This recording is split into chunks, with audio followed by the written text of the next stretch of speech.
Shark Huntress is a true case of false advertising based on the cover art and the fact that there is no huntress in this movie and minimal sharks. If you're looking for a corny, cheesy, so bad it's good shark movie, you should steer clear of this one. It revolves around our main character whose mother was a scientist who was working on an alternative to plastic that was made out of seaweed or algae or something. It's this kind of secret formula, and there's this other scientist who wants to kill her. So our main character goes and tries to find out who killed their mother, kind of thing.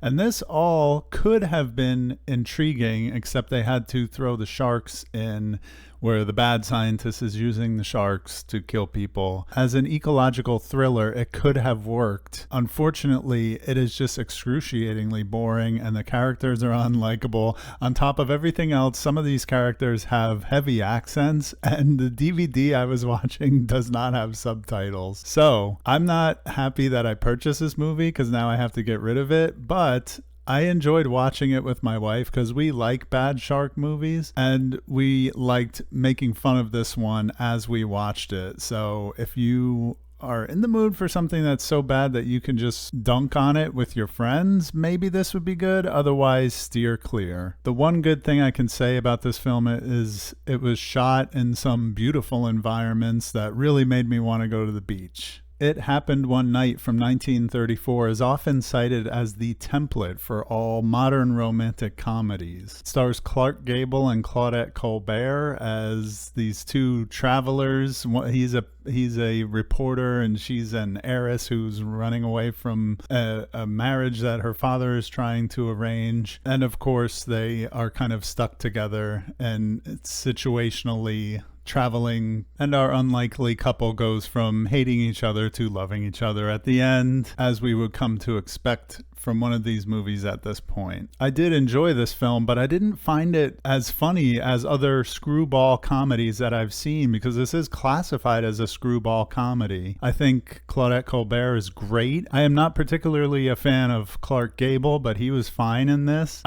Something about it didn't take it to the next level for me. I'm curious as well about all these non sequiturs kind of monologues that Clark Gable gives in this movie. I think they are innuendos, and I didn't dive too deep on this, but I think that a lot of the things that he's talking about have double meanings. I'm definitely glad I saw it, but as far as romantic comedies or screwball comedies, I feel like I've seen a lot better. But I can't deny its influence on those genres. Paper Moon from 1973 is a movie that I've been wanting to watch forever, and when my friend Corey recommended that we should do it for our buddy watch this weekend, I was like, let's watch Paper Moon. I've been wanting to see this forever. And I'm so glad we did, because I adored this movie. It is so sweet, so likable, endearing, and just amazing from start to finish. It's one of those rare films. I gave it 5 stars on a first watch.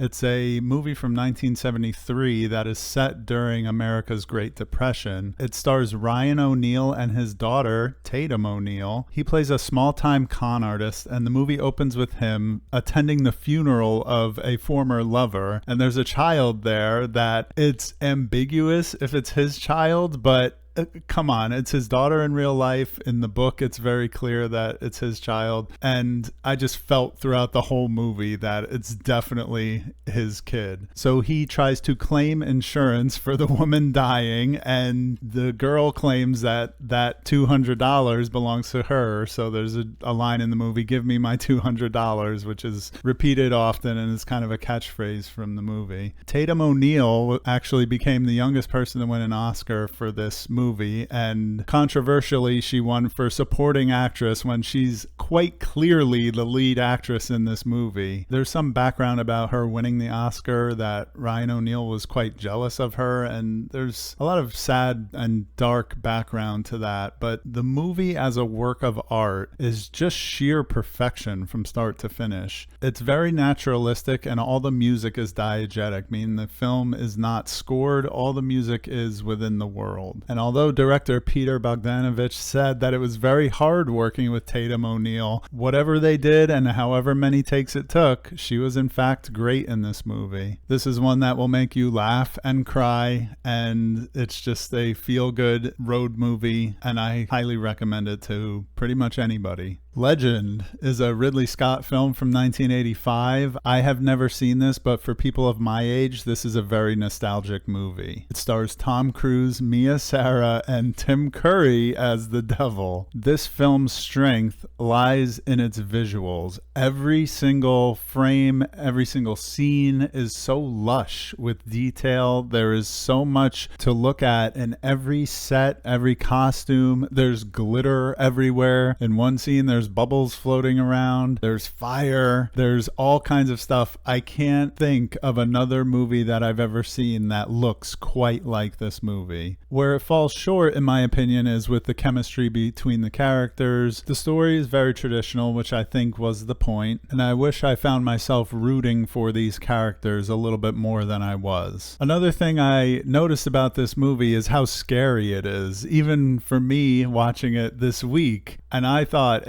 if I saw this when I was a kid, it would have scared the shit out of me, because there are some really frightening sequences, especially when our heroes are captured and they're in the dungeon, if you know what I'm talking about, where these big ogreish, brooding monster guys are chopping people up to eat them. It is wild. But the things that were in movies in the 80s for kids, man, it's kind of crazy sometimes. I'm glad I got to see this one. I'm not particularly high on Ridley Scott one way or another, but I did buy this on Blu-ray and I'm going to keep it. The Women from 1939 is a comedy drama that I watched because of Joan Crawford. I'm a huge fan of hers. And she, in this movie, plays a home-wrecking kind of woman who moves in on Norma Shearer's marriage. The movie plays out navigating that love triangle as interpreted through this larger group of women, and there is quite a large cast, which is easy to keep track of due to the amazing opening sequence, which likens each cast member to a different animal. And this is an all-female cast. There's not a single male on screen in this whole movie, but the tagline, "It's all about the men," refers to the fact that these women and their relationships with each other are also in a large way influenced by the men in their lives. The main highlight from the movie for me, though, was Rosalind Russell's performance as Sylvia Fowler. She is so hilarious in this movie, and I read, I'm not sure if this is true, but I read somewhere that the director pushed her to be more ridiculous in this role because at the time she didn't see herself as a comedic actress.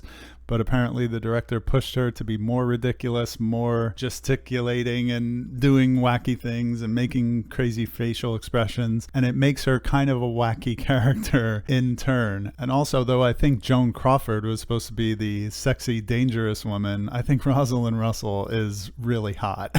So that lends to me enjoying her performance even more. I have seen His Girl Friday, but I have not seen many other Rosalind Russell movies, if any, so that's where this movie is leading me. But I do recommend this one if you haven't seen it. It's very funny. There's, in the middle of the movie, there's actually a fashion show that is in full color. And I think that'll do it for this week. Thank you for stopping by. Thank you for watching the whole video. If you like these mini reviews, I have a whole series of them. Check out the playlist on my channel, and I'll see you on the next video.